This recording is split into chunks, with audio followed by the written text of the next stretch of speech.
If you're anything like me, you've had those nights where you're up way too late scrolling on your phone. In my case, it's 2 in the morning, and I'm scrolling through Facebook Marketplace looking for another problem that I don't need. When all of a sudden, it pops up, posted 2 minutes ago. The price is wrong, the photos are blurry, and clearly taken on an early 2000s flip phone, but my brain starts doing the math. There's no way this is too good to be true. Diesel engines run, needs interior work, hull and exterior are in good condition, owner will ship all parts he has. Alright, it's late, but this guy said I can call him.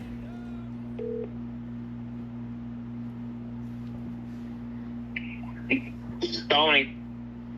Hey Tony, I'm calling about the boat that I just messaged you from Marketplace. Sure. What do you want to know? So, I see that you said the boat runs, needs a little interior work. I was just wondering, how bad is the interior? It's not too bad, you know. I was using the boat, started to fix it up. Galley needs a little bit of work. It's not terrible. Do you happen to have any pictures of the interior? Nope. What you see on the posting there, that's what I have for pictures. I've already got a bunch of messages. Do you want the boat? I'm definitely interested. I got a couple more questions if you don't mind. Okay, shoot. So the engine's running gear are good. It's smooth in the water. You were using it. Yes, sir. And if you don't mind me asking, why are you selling it?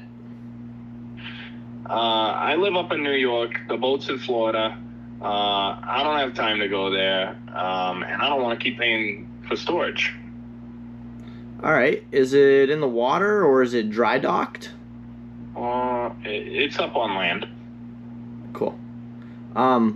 Definitely good. I'm guessing it has a generator down in the galley. Does the generator run? The generator did run. I took the cylinder head off to change the head gasket. I have the head. I can give you the head with the boat, and you can slap it back on. You should be good to go. Well, look, I'm in New Hampshire right now.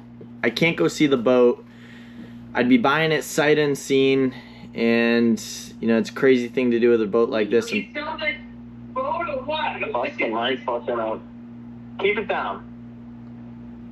I'm sure you can understand why I might be a little weary about buying it sight unseen, but you know I know it's a good deal. So, you won't be disappointed. It's a great deal. If you buy it, you're just gonna have to take over the $1,000 a month payments to keep it in the yard there. You could just put it back in the water though, get it out of there. I don't know if you want the boat. It's gonna go fast. You can wire me the money. I can send you the info right now, and we can get this underway. But you're gonna have to let me know. All right. I can imagine you've got a lot of people messaging you about the boat, and I'm sure real quick. I mean, as long as it's everything that you say it is, I'm in. So what did I do? I did the one thing that nobody should ever do, and I bought a 60-foot yacht, sight unseen, from over 1,000 miles away. Then I showed up to the boat, and the fever broke. Fast.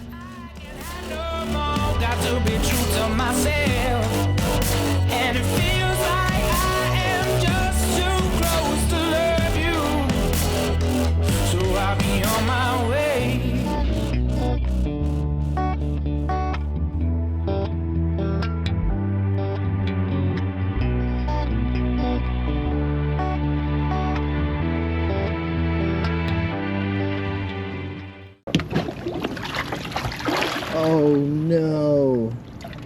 Normally that right there would be a big problem, but with my Vessi Weekend Neos, they're still bone dry inside. How many times have you accidentally stepped in a puddle or just stepped somewhere wet grass, and now your foot's wet, you're walking around? One of the things that I've always struggled with is unintentionally soaking my feet. Whether the hose runs away and lands on my foot, or I forget that the swim deck of the tender goes underwater when you step on it. I always end up with soaked shoes and wet socks. That's until I discovered the Vessi Weekend Neo sneaker. These shoes just look like some ordinary stylish sneakers, but they are way more than just that. Thanks to their Dymatex material, they are actually fully waterproof. But it's not like wearing boots. The Weekend Neo is light and breathable. As you just saw, I stepped in the water. My feet are completely dry. By the way, these Vessi socks are some of the most comfy socks I've ever worn. I picture myself up north in the springtime, puddles everywhere, wet grass. I'm trenching around the boatyard. There's puddles everywhere. It's pretty much inevitable that you step in one and then you have wet feet all day long. Usually, I just deal with it. One pair of these basically replaces 3 pairs of shoes for me. They're light enough to pack for a trip and stylish enough that I don't look like a mechanic when I finally sit down for dinner. If they get dirty, the TPU overlay wipes clean and easy. And for that reason, I'm not even afraid to wear them when I'm working. Vessi has a broad array of all-weather clothing. Everything from shoes, boots, socks, jackets, and more. So although spring plans remain unpredictable, whether you're walking, boating, traveling, working, or just getting outside, you need a shoe that keeps up. You can grab 15% off your first pair by using my link, vessi.com/InTooDeep, or by scanning the QR code on screen. You're gonna get free shipping on orders in North America over $110, and everything is backed with a 1-year warranty and 30-day hassle-free returns. Thank you so much to Vessi for sponsoring today's video. Now let's get right into the action. All right guys, welcome back to InTooDeep. As you can see, right now I am driving. I am just outside of Tampa. I'm going to see what might be the biggest mistake of my life. About 8 months ago, I bought a 58-foot Hatteras yacht fish for $5,000. To make a long story short, I was up in Laconia in flight school. It was about July-ish, mid-July of 2025. This boat popped up on Facebook Marketplace. It was a 1977 58-foot Hatteras yacht fish. The Hatteras yacht fish is an amazing boat. It's like my favorite model of the Hatteras because it's so similar to my 50-foot Hatteras, Bella Rose, that I used to have, which, by the way, Jed, the fellow I sold it to, has already done thousands of miles of traveling on that boat. He was the perfect owner. We'll get an update from him soon, but that story's for a different day. The 58-foot Hatteras yacht fish is the same thing as the 50-foot Hatteras motor yacht, but with an 8-foot cockpit on the back. So you get the best of both worlds because you have a motor yacht and basically a sport fish. So this boat popped up on Marketplace, $5,000. The boat was just outside of Tampa, Florida. I'm in Laconia, New Hampshire, and the owner was in Long Island, New York. So I called the guy up and talked to him about the boat, asked him a bunch of questions, and basically his description of the boat was, the boat's pretty nice, it ran when I put it on land on the hardened storage, and the galley needs to be redone. So I'm like, oh, okay, the galley needs to be redone, no big deal, you know? Without really thinking twice about it, I drove to Long Island, paid this man for this boat that I have never seen, ever, and immediately took over the $1,000 per month storage bill because it's on the hard in a boatyard right now. So I've had this boat for 8 months. I've gone and seen it one time over 6 months ago, and it disturbed me so much that it took me another 6 months and I guess $6,000, because I've been paying $1,000 a month to keep it in the yard, to go back and actually make a game plan with this thing. However, the boat has serious potential if it runs. The running gear looks straight, and you know what? I'm not even gonna say anything else. I'll see you when we get to the boat. All right, guys, I'm here at the boatyard and I'm getting vibes that this is where boats come to die. Yeah. Are you ready to see my gem of a boat? I don't even think I'm ready, to be honest with ya. All right, guys, right behind me is my starship. This gem right here is what might be a great boat, or might be the biggest mistake of my life. This right here is a 58-foot Hatteras yacht fisher from 1977, and I've only been here to see this boat one other time, and I have so much information to give you on this boat. But There's kind of a lot to get into here, so I'm gonna give you a quick walk around the boat, then we're gonna get in the boat and we together are gonna see the inside of this boat for, well, I saw it 6 months ago and I was like appalled, but I barely even remember what I saw, so we're kind of gonna see it together. But this is it. The outside of the boat does not look half bad. Looks like we do have all new vents installed, which looks good. Looks like the engine room vent there is kind of missing. There's some open holes in the boat that I don't really know what those are for. Underside of the boat looks pretty decent. Looks like she's got some sonar. Looks like the water pickups are pretty nice looking. Couple blisters repaired. And she had a bow thruster installed, which I was given the motor to. I don't think it's ever been used. Oh, there's a bee's nest there. We're gonna stay away from that for now. We'll kill that in a few minutes. Wow. Oh, it's got a 19 sticker on it. I don't think it was in the water. The lady in the office didn't even know when the last time this thing was in the water was. Nice little bee's nest right there. Probably should have bought some bee spray.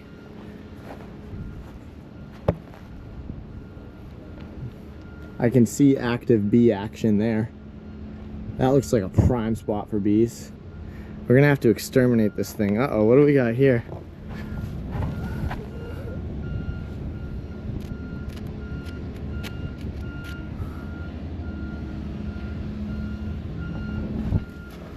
It's got dynaplates on it. Those look like really nice dynaplates too.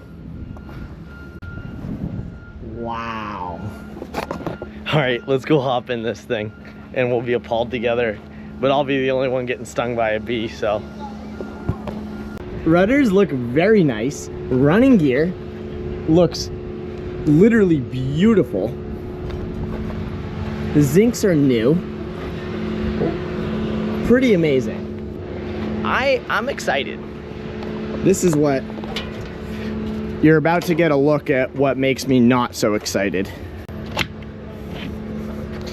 Part of the story with this boat is that somebody cut out all the decks and redid them with Kusa, according to what I was told. So all the decks are done. That's done. The roof is done. Sideboards are done, which honestly I believe because it all looks really good.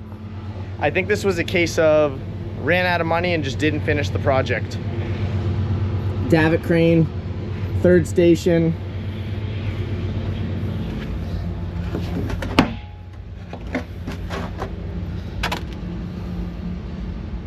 Built fish box, got some water in it, no big deal. I can tell you right now that these are all Kusa because they're so light. If the decks were actually redone in this boat, this is like, even in the condition it's in, well, I don't know. You're about to see the interior.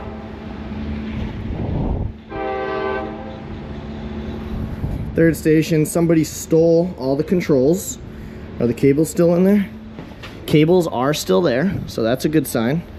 Controls are missing. Davit's there. Oh yeah, these decks are totally redone, 100%. You can just tell. All right. Ooh.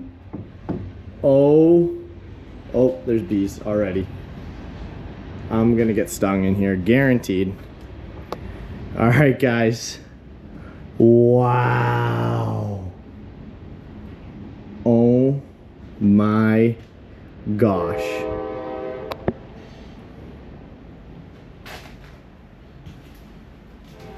Is it bad that I'm actually kind of excited for this?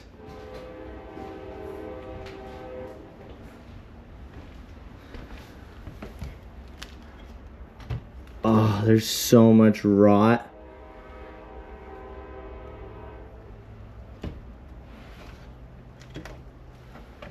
So that's one big difference to my 50 is that I guess my old 50 was in 1968. And I think in the 70s, they moved to putting all the control panels up at the helm. Wow. Look at all the wiring though. Everything's pretty straight. You know, it doesn't have a headliner in it, but it's there. Well, the headliner's not, but look at all the steering lines that go to the flybridge. That all looks pretty good.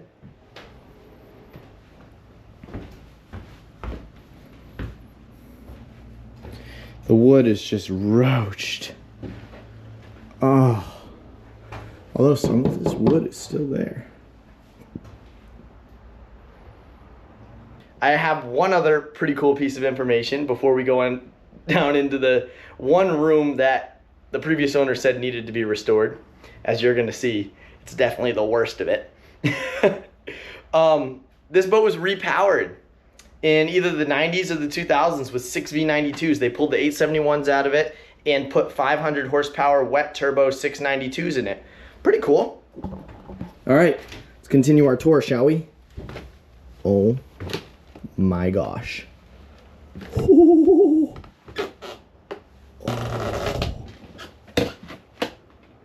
Oh my gosh.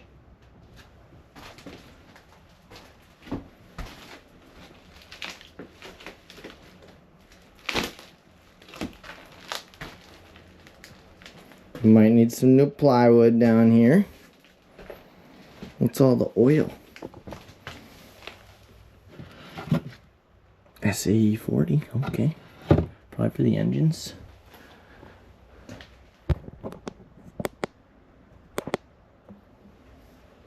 Got some fenders. That's what our hole there is. I don't know what that was all about. Maybe a dryer vent. Generator parts, because the generator is definitely not together. The engines supposedly are. We'll see. Wow. These boats are so solid though. I wonder if it's got chain in it. Oh, it does have some chain. Wow, that chain looks damn brand new. I don't think it's ever been in the water.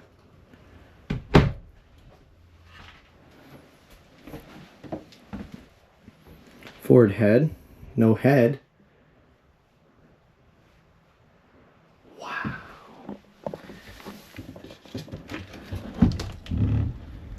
Okay, not a ton of water in there. That's the bow thruster install. Whatever that tank is, probably a sewage tank. It's full of something to the brim, so figure that one out.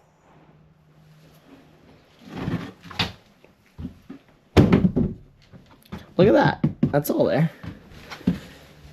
So here's the deal. He gave me the bow thruster motor in pieces. The gearbox is there, but that thing's a little rough. Coupler's a little rough. I think this is the sewage tank. My 68 never had a sewage tank in it. It's too old. Oh, look at all the cool shore power connectors. Little mini fridge. Oh my god, guys, look at this thing. I cannot wait to see what you guys think in the comments of this thing. We are getting this boat running. There is no way we are not unless it's blown up. This boat will run. So, I'll say it again, I might have already said it. I haven't been here in 6 months, and when I did come here, I came here for about a half hour with a couple of my friends. We were on a different mission. We didn't have a whole lot of time, but we were able to turn the engines by hand, so we know they're not locked up. That's all we know.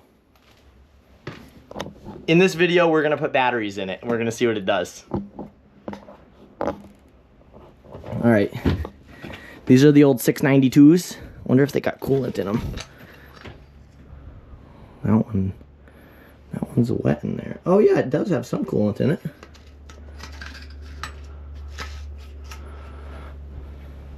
Oh, the fresh water system appears to be dismantled. We have a new blower motor. That's cool. What the hell? What the hell?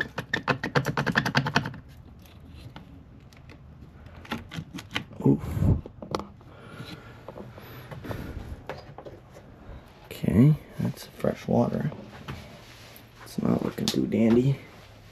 Well, the exhaust looks like somebody did some work to it at one point. I'll tell you what, the 692s definitely take up a lot less room than the 871s did, so you can get to them a little bit better. And the engines actually look pretty good. Where's the dipstick? These are definitely newer style 692s. You can tell because of the exhaust manifolds.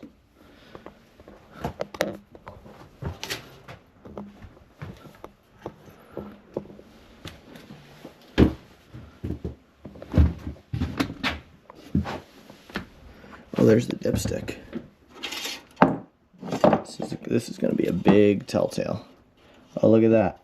Nice. It has real engine oil in it, looks like. It's not full of water. Nice. Let me smell it.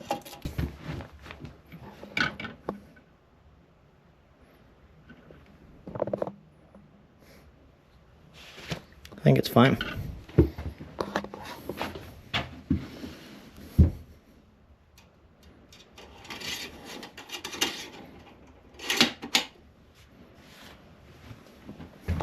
Oh, it's got a new battery switch, some new wires. That's a good sign.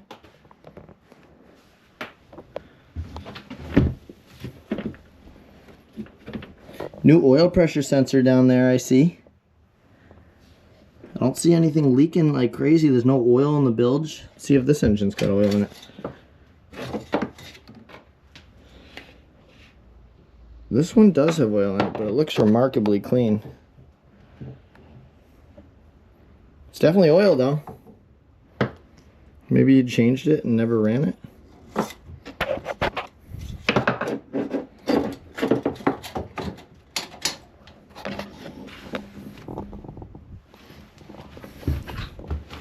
Oh my gosh. Oh, it's got a nice 30 amp battery charger. I hope that thing works.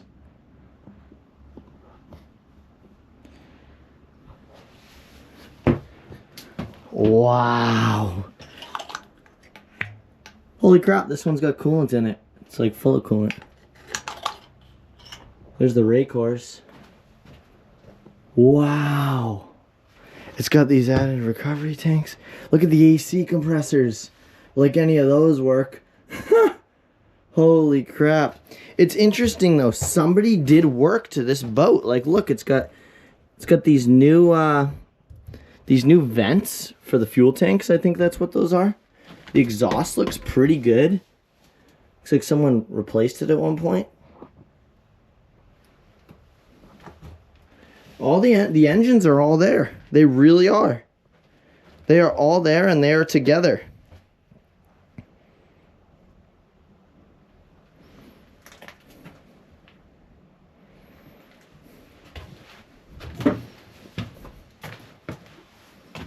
All right, should we go further aft? So this is the top of the fuel tank. You know what another really cool thing about this boat is that everything is laid out so similar to my 50-foot Hatteras that I'm pretty familiar with where all the systems and plumbing and stuff run. So this is, there's two tanks. This is the forward tank. There actually might be more than two in this boat. I don't know if there's any aft. Let's see if this says anything on it. All right, the arrow on the gauge is pointing above half. Oh, look at that. No way. It has an oil change system. Wow. It has a new fire bottle in it.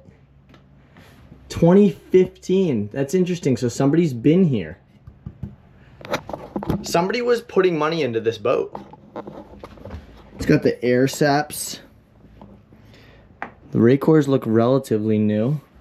I brought filters with me. These are the transmission filters. It's actually the exact housing I need for the Broward.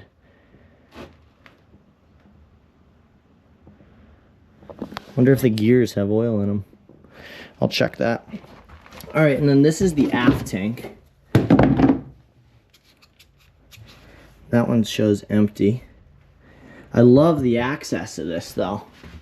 All right, let's continue. So this is our, can you picture Bella Rose? For those of you that have watched for a while, can you picture how this is like Bella Rose? This is the guest stateroom. Good thing I bought a vacuum. Actually doesn't look half bad in here. The walls are all there. It doesn't have a headliner, but the walls are there.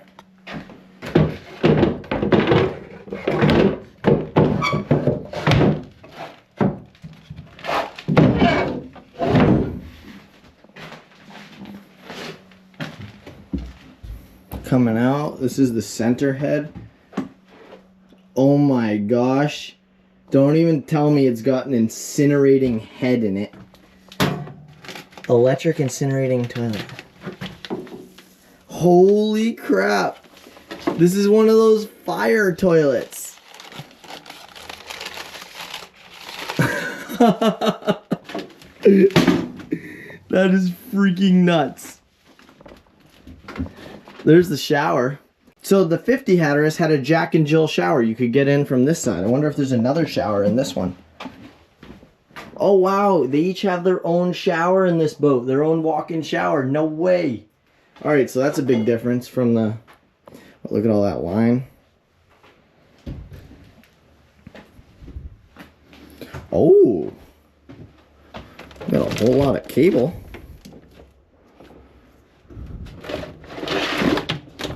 Wow. Guys, it's all there. It's all there, that's for sure. You'd be amazed what a little bit of love can do to a boat. And the really cool part, standing here, I feel like I'm at the back of the boat from my time in Bella. We have a deck behind us. Look at that. That is so cool. The 58-foot Hatteras Yacht Fisher. Oh, we got a B right there. Everything looks pretty good. Oh, we got someone yelling at us. Let's go see what's going on up forward.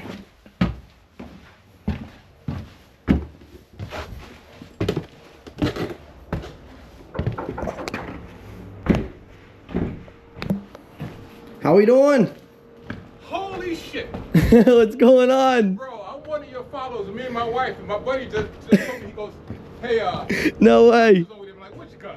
He goes, Gus from YouTube. I'm like, bullshit. You care if you're on camera? Bro, I don't care. I don't care. I was recording. This is like my first real time seeing this boat. No shit. Well, I saw it once before, but... Bro, good to meet you. How you doing? Does it have engines in it? It does. It does. Okay. Wait, so what was your name? I'm Gary. Gary. Gary. So nice to meet you. So I was just telling Gary the story of how I acquired this boat. Basically, how I was up in Laconia and I saw a marketplace listing and it was $5 grand. And I'm like, I can't resist. It's the next best thing from a 50-foot. The 50-foot Hatteras was my favorite boat. Yeah, that was a nice I had boat. that boat. Yep. And then the 58 is just literally the next best thing. That's but anyways, crazy. sight unseen. But what were you saying? So yeah, I thought it didn't have engines in it because I've been coming to this boatyard for years, even before I owned the boat. When I was first looking, I've been looking at boats for like 10 years, and then 4 years ago I bought an old DeFever 78 DeFever 48, and I bought it in Staten Island. Wow. And sailed it down here. No way. And I was up on the hard here for like 2 years doing a bunch of work to it because it was kind of in rough shape. And just finishing up now, we're supposed to be leaving in the middle of April, heading over to the Bahamas in it. Nice. Yeah, man. That's So so the thing cool. is, I watch your videos, and every time, cause you know when you work on boats, sometime, man, you get like, man, did I bite off more than I could chew? Do I really want to keep doing this? Then I watch your videos, take a couple days off, and come back. Okay, let's get with it. So yeah, That's awesome. I was just watching your video the other day with you flying the Cirrus, Yes, sir. and I'm like, that's pretty freaking badass. You know? You said you were an Apache pilot? Yeah. Man, that is so cool. I got out of the Army in 1998, and then I ended up flying police helicopters for a number of years. Wow. And stuff, and then retired from the police department in 2022, the same year I bought my boat. And yeah, man, my full-time job has been getting it ready to go do cruising in it and Oh stuff. my so gosh. yeah, I watch your stuff and I'm like, that's pretty freaking cool. Thank you so much So for when your he told me, service, he goes, guess who's down there? I'm like, who? He goes, Gus. I'm like, Gus, because we talk about it all the time. Me and that kid will compare notes as to what channels we follow and stuff. And I like the stuff where people work on this. You know what I mean? Yeah. And he goes, yeah, man. He goes, that kid Gus is there. I'm like, Gus from YouTube? He goes, yeah. I'm like, bro, I dropped what I was doing. I'm like, I gotta come here and take a picture and talk to him. So. Well, thank you so much for the support, man. Yeah, Seriously, man. This is. Yeah, buddy. This is my wife watches your video with me and stuff, and she doesn't really get into the boating stuff as much, but we'll turn on your video when it comes on and just sit there and watch it and stuff, and I'm like, okay, let me get back to work on the boat. Wow. So I good. started a new channel, InTooDeep Aviation, for the flying stuff. Yeah. So there'll be some flying stuff and then the boat stuff. This is gonna be a really cool. Like I'm really excited. So for, this for still got project. the Detroits in it? Yeah, they took the 871s out of it at some point and put 692s in it. So it's That's what she was telling me. So, like I said, this boat has been here for a long time. Yeah. Do you have any idea how long this has been here? Well, I've been in the marina since, this has been here for at least,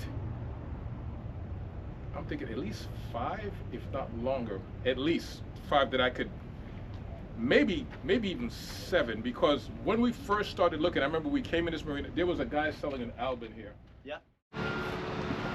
I'm so happy to be back at the boatyard. This is the kind of thing, like, you meet guys like that, and he's the second one today, just quality people, just here to help, and just so nice and supportive, and fans of the channel. So thank you all so much for watching these videos. It's freaking awesome. All right, let's take a quick tour around the rest of the boat, and then let's get this thing running, shall we? So he did say he put all new glass in it, and I will say that does look like new glass. That's a little wet, so we're gonna skip that route. This, oh, most definitely rebuilt. All this is rebuilt. Oh, that is so nice. All right, let's go around the port side, or the starboard side rather, sorry. The rails are a little beat, little skinny, but all the cleats are there, stainless cleats. Bellows were bronze, I believe. Chrome coated. That's a nice little spot for water to get in. Pretty sure that's where you're supposed to fill it with fuel. Maybe water. All right, all these decks are solid. Oh, we got a raw water pump, huh? Wonder if that's missing off the engine. Wow, look at this thing. Oh, so this is part of the pictures he showed me. He had all this cut apart and was rebuilding it all. So all this has been re-cusaed years ago, but they did a nice job. They just never painted it. And I believe the same with all this. All the glass for the windshields is there. Man, you realize what just a pressure washing could do to this thing? Look, it has a total aftermarket pulpit. Look at that. Nice anchor. Beautiful stainless steel pulpit. I don't even want to know how much that cost. This thing's solid. Solid. All right, let's go to the flybridge, shall we? All the glass is there. That's a really good sign.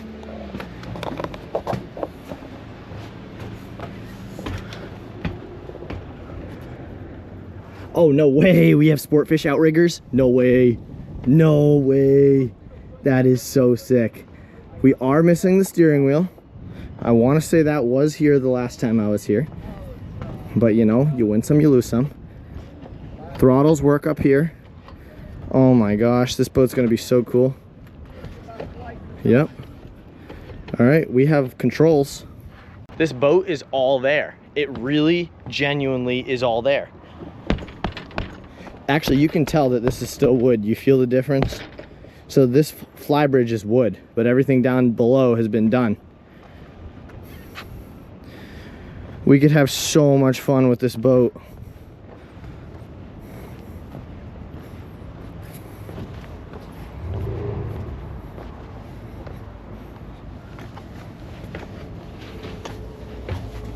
As long as the engines in this boat are good and the running gear's good, this boat's gonna be in the water, running and driving, going on an adventure in 3 videos. So this video, the next video working on it, the next video working on it might be the launch, and then cruising. It might not be pretty. The inside is gonna be better than it is now. It ain't gonna be pretty, but this is gonna be a mechanically reliable vessel, hopefully, where we can take this thing for a cruise and see what she can do. All right, that's enough of the tour stuff. Let's get into the work. Let's get this boat running right now. I got the truck backed up to the back of the boat. I got a bunch of goods we're gonna load onto the boat right now. We'll go over everything once it's in the boat, and essentially I'll tell you how much I paid for all these tools that I brought from Harbor Freight, because I didn't want to take all the tools off the Broward and bring them here, and then I need them on the Broward. It's like, this boat needs its own dedicated set of tools, especially since I'm going to be cruising with it. So let's load her up.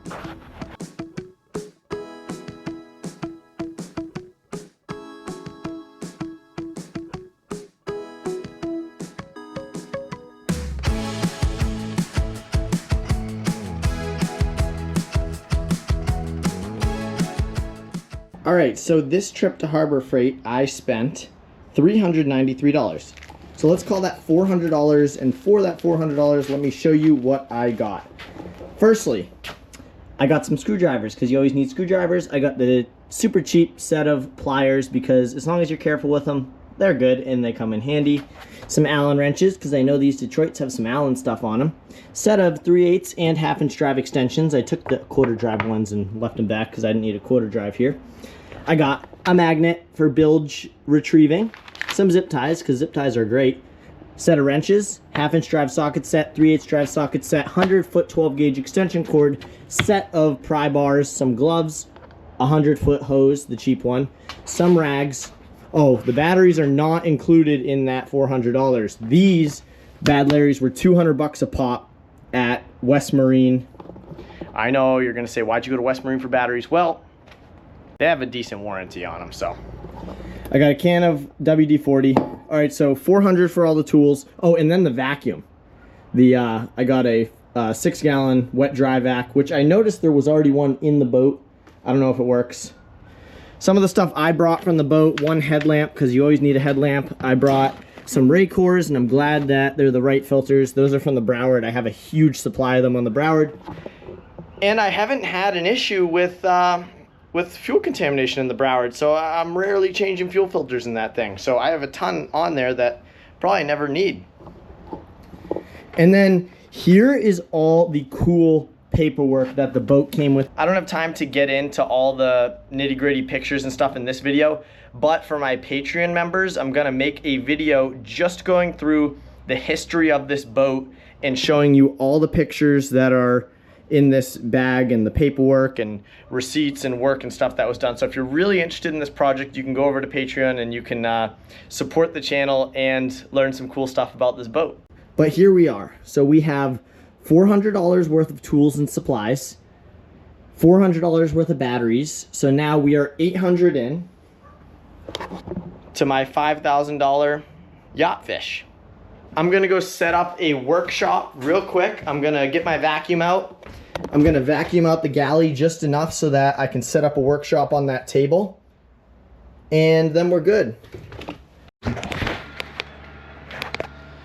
Alrighty, so I just ran an extension cord down here because I noticed that we have some serious tobacconery going on here. So look, he's got, well, the previous owner had or has this little adapter unit right here, which appears this is unplugged right now. So what do we have here? We have a 30 amp to 110 converter. This thing looks rough. I wonder if there's another one. Anyways, this extension cord that's coming through here now was plugged into there, which goes to these fuses, which actually look okay. And then I think it all goes up to the panel over there. So I'm gonna see if I can find a different converter that's in better shape. And then this is my new extension cord that has good power going to it. Oh, my light died. So let's see if we can get power going to this boat. All right, we've got this that I found in the forward. It looks a whole lot better than that. And that's the old extension cord. Plug this in. I'm kind of nervous to touch it with two hands.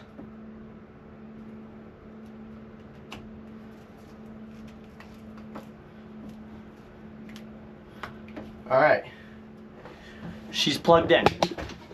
Let's go upstairs and take a look. Alrighty. Oh, no way! Starboard shoreline connected. Okay, okay. So that means that we're gonna go starboard shore.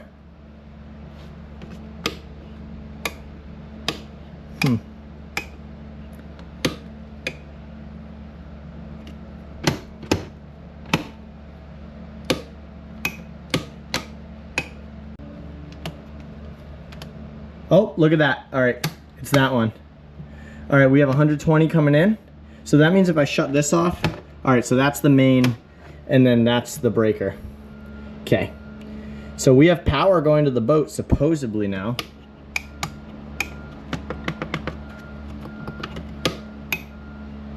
Okay. Wonder if that means if I plug this in, this will work. No way! The AC system in this boat actually does something.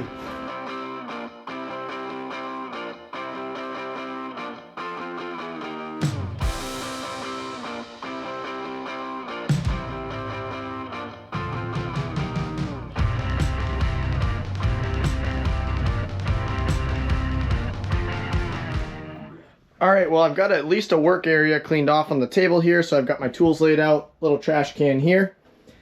Vacuumed it out a little bit, and this is the generator room, if you remember from the old Hatteras. There's already, from what I can see, generator parts laying around everywhere in here. And I remember looking in here when I was here last time. Well, the first time and the last time. It's pretty smoked down here. All right, let's take a look down in the generator room, shall we? Wow. So, from what I was told, he pulled the... Oh, wow, there's actually batteries over there, too. No way. From what I was told, he pulled the head off because he thought it had a blown head gasket. But if you look at that, it looks like, literally, this was underwater. I bet you it didn't sink. I bet you what happened was this entire generator room filled up with water to there. So... this generator is essentially smoked. It's roached.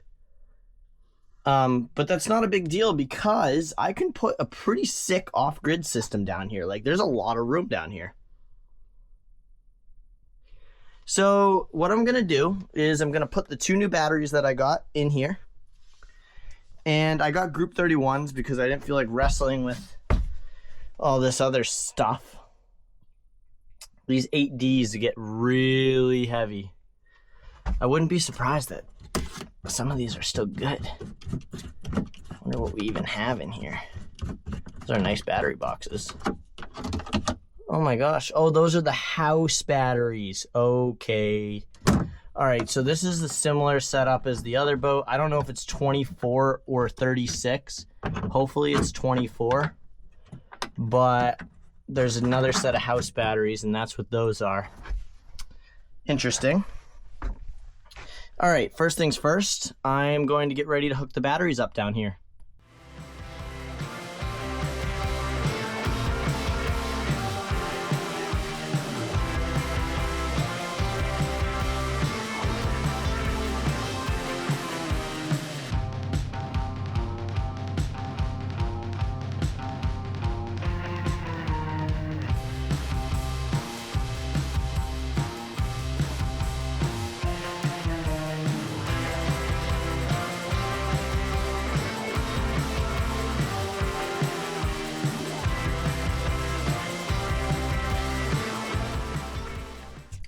Okay, so what we need to do real quick is figure out if this wire goes into the engine room, but I want to know, is it positive or negative? This one's got white tape on it.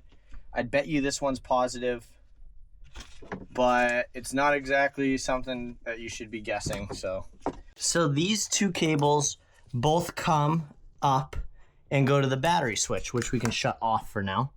So the one, okay, so that's good to know. And then this one goes up to this battery switch, which is probably power to the panel. As confirmed, these are the wires coming out of our charger. And then we have these 2 wires down here.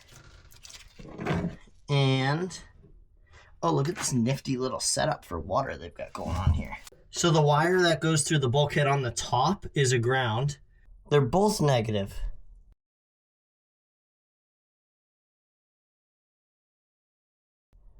Wow, good confirmation. Where does that positive go? Those are both negative, and this is positive.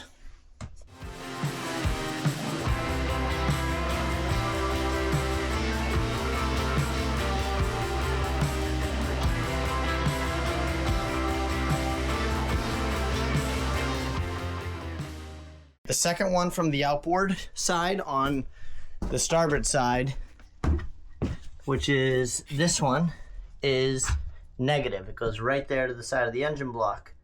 All right, so that's good.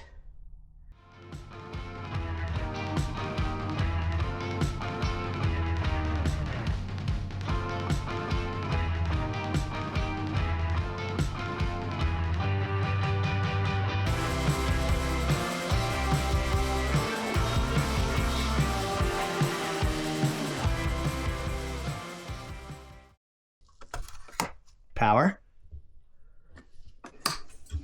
Oh, I hear a bilge pump. We have a bilge pump running. Oh my gosh, bilge pump's working. Okay, that's a really good sign. Let's turn this on. Okay.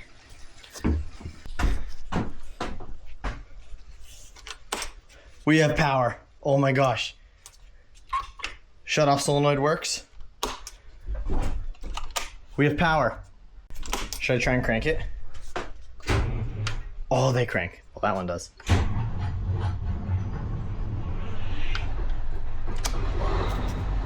Oh my, it just started. No freaking way. Oh my gosh. That's really bad though, because when Detroits have sat for a while, the rack can get stuck. I was gonna pull the valve covers off first and make sure the rack wasn't stuck, because then they run away. And unless your emergency shutoff is working, which we'll test right now. Okay, it does work.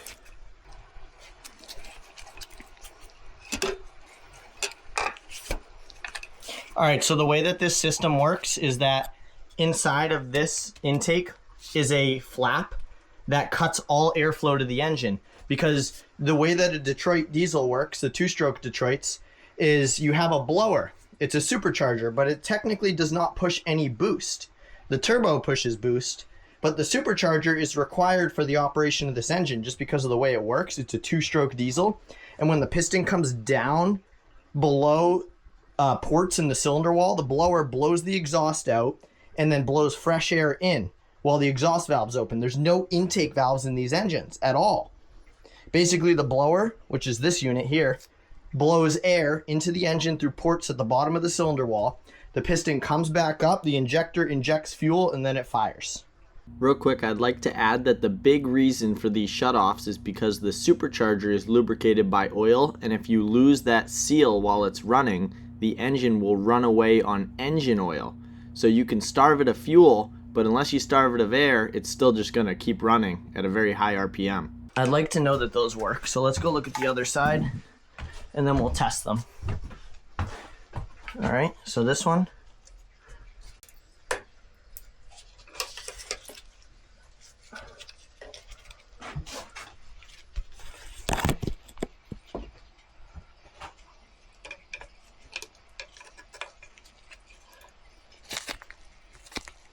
Yeah, that's exactly what happens sometimes, is these things get stuck. There it goes.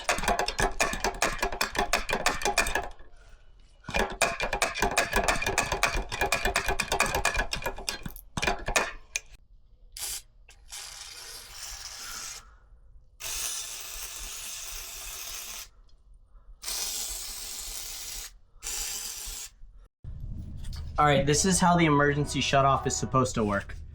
You pull the cable upstairs, and then the flap shuts. And then in order to restart it, you need to twist this back and relatch it, because the flap is closing all airflow off in there. Actuated, and then reset. Well, shit, I'm kind of eager now.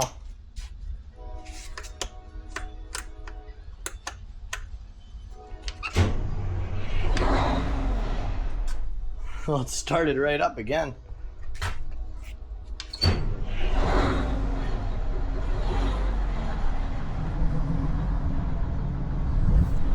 That's insane. That's insane.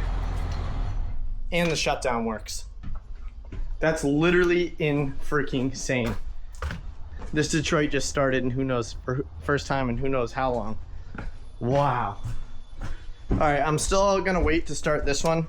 I don't want it to run away and then blow up. Well, screw it.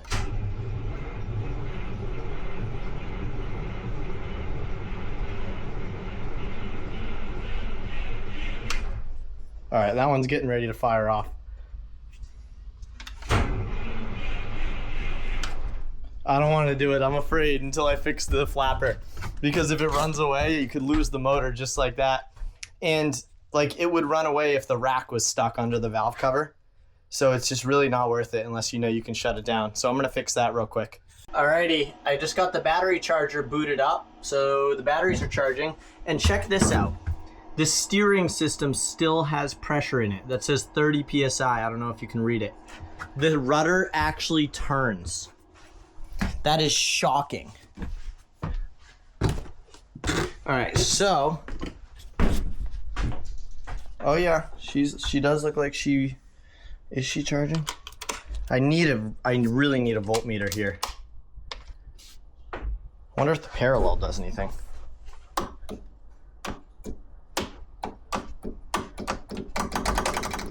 Definitely actuates. Does this thing have wipers? Oh, by the way, see this? 32 volt DC. It does have a 32 volt DC system, and that is what those other batteries are. So what I'll do is I'll have 3 12 volt batteries making 36 volts like I did in my old boat in the Hatteras, and it works great. So then I'll have all my 36 volt accessories back online. But it also has a 12 volt thing for all the electronics and stuff, the modern stuff. All right, I freed the flapper up enough. Let's see, the Raycor is empty, so I don't think it could do much anyhow.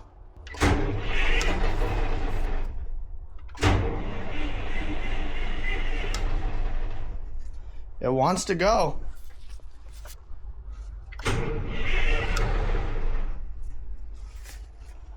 I'd say the engine's definitely run.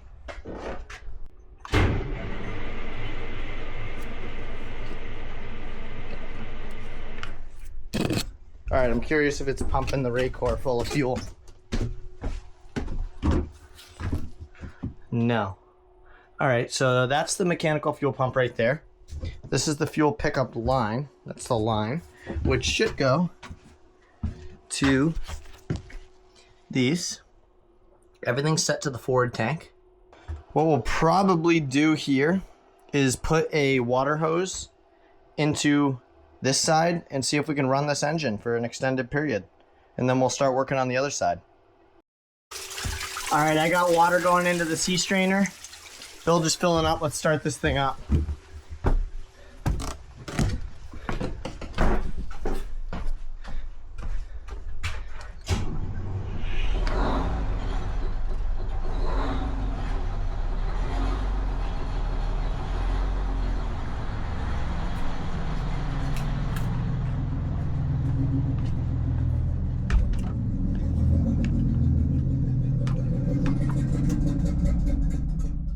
Oh. Well, the Raycor is full, so maybe she just needs some more suckage. Oh yeah, we're filling the bilge of this thing right up. It's possible the filter's complete junk. Probably should have looked at it. Either way, let's give it another shot. These old Detroits just want fuel and then they're happy.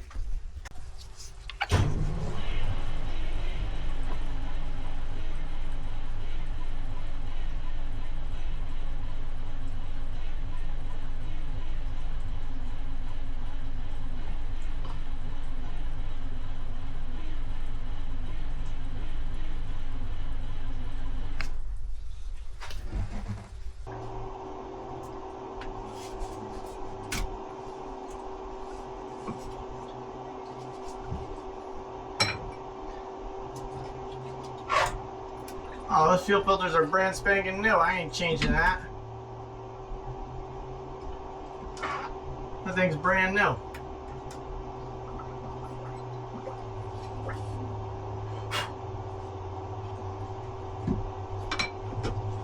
That'd be a waste of doll hairs, because now we know at least by looking at it.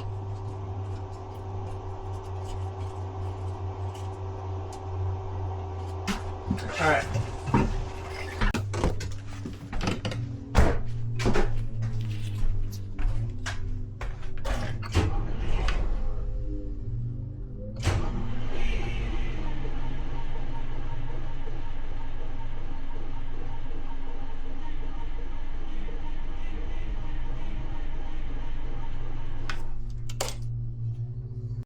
Alrighty, so I'll show you where the fuel comes from.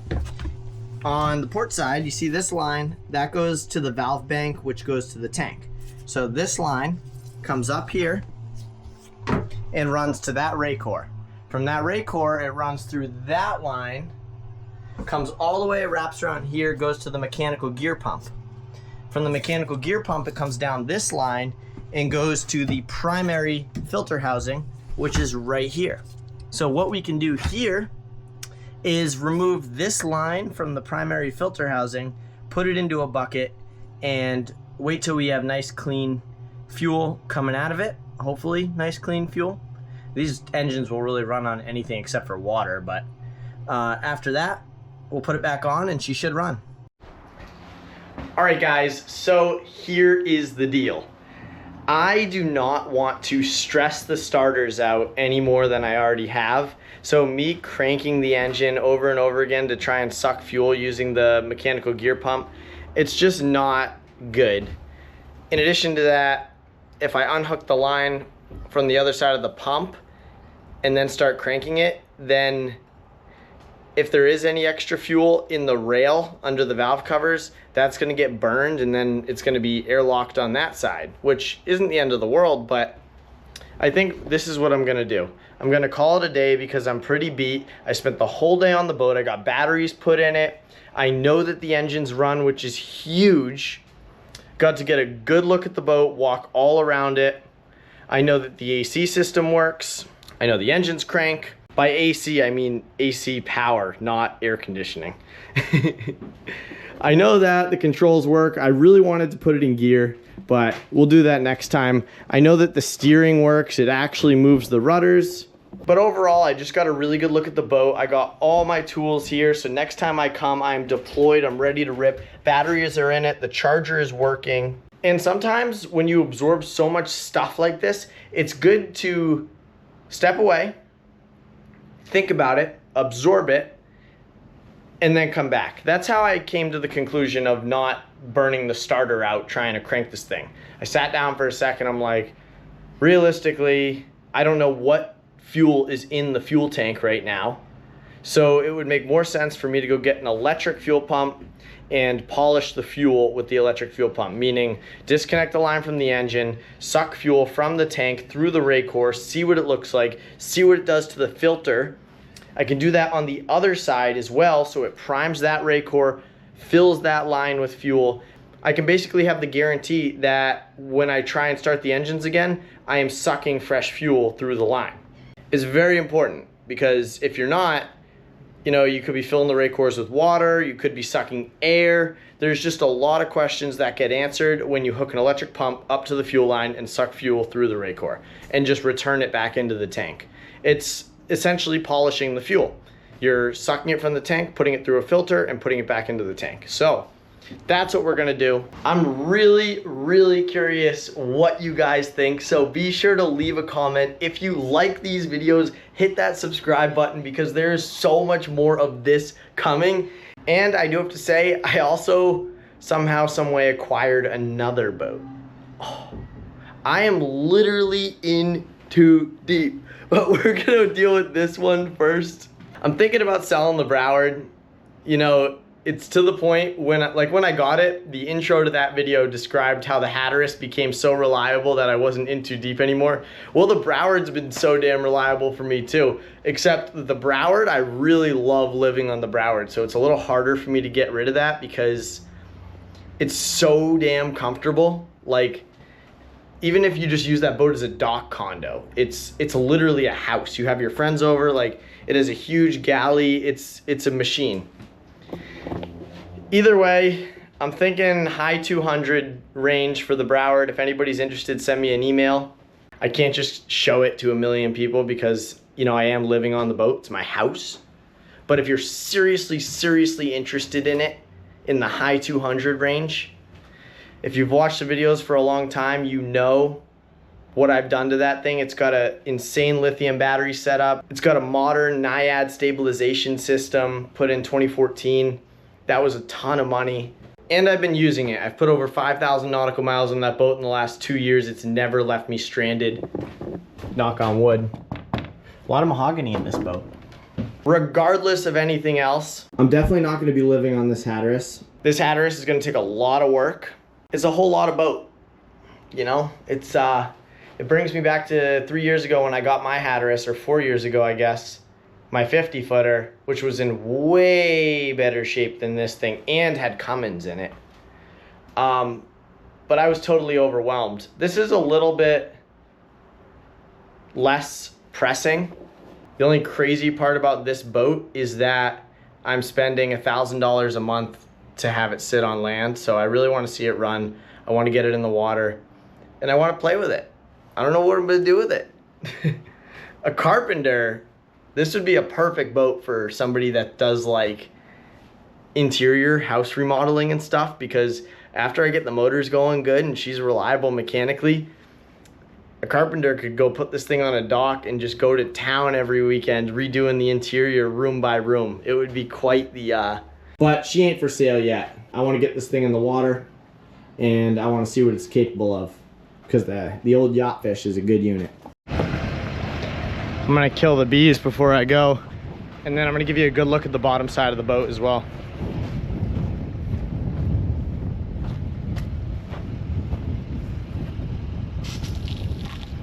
You know, it really is a shame. I hate to kill the bees, but those things are nasty.